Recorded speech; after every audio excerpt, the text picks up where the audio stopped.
રહીશો દ્વારા નિર્દોષ શ્વાનો પર થતા અત્યાચારો બાબતે આવેદનપત્ર આપ્યું। વડોદરા શહેરના ડભોઈ રોડ પર આવેલા અક્ષર સિટી સોસાયટીના રહીશો દ્વારા થોડાક સમય અગાઉ જિલ્લા પંચાયત અધિકારીને વિસ્તારના રહીશોને શ્વાન દ્વારા થતી હેરાનગતિ બાબતમાં આવેદનપત્ર આપવામાં આવ્યું હતું, જે બાબતમાં પીપલ ફોર એનિમલ સંસ્થાના કાર્યકરો દ્વારા સ્થાનોના હિત અને અધિકારીઓને લઈ આ સોસાયટીના રહીશોને સમજ આપવા છતાંય તેઓ દ્વારા નિર્દોષ શ્વાન પર અત્યાચાર ગુજારવામાં આવી રહ્યો હોવાનું ધ્યાન આવ્યું છે,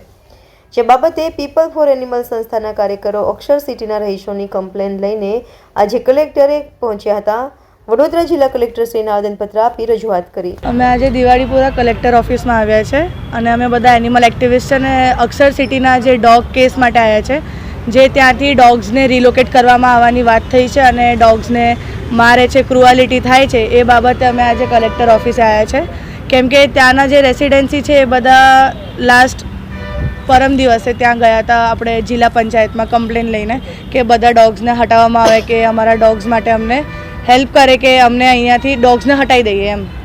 એ રીતના આવ્યા હતા। તો એ લોકોનું કહેવું એવું છે કે ડોગ્સ એમને કરડે છે, છોકરાઓ રમી નથી શકતા, જે એજવાળા છે બહાર નથી નીકળી શકતા, તો એવું તો છે નથી, બિકોઝ અમે ત્યાં ઘણી બધી વાર ગયા છે અને ઘણી બધી વાર અમે ત્યાં ડોગ્સની ટ્રીટમેન્ટ કરાવી છે અને ત્યાં સ્ટરલાઇઝેશન બી થાય છે। બાળકો ડોગ્સ સાથે રમતા છે, અમારી પાસે વિડીયો પ્રૂફ છે। ત્યાંના સોસાયટીએ ડોગ્સ પર ક્રુઅલિટી કરી છે, એ પણ અમારી પાસે એના વિડીયો પ્રૂફ છે। તો આજે એ વાત લઈને અમે અહીંયા કલેક્ટર ઓફિસ આવ્યા છે।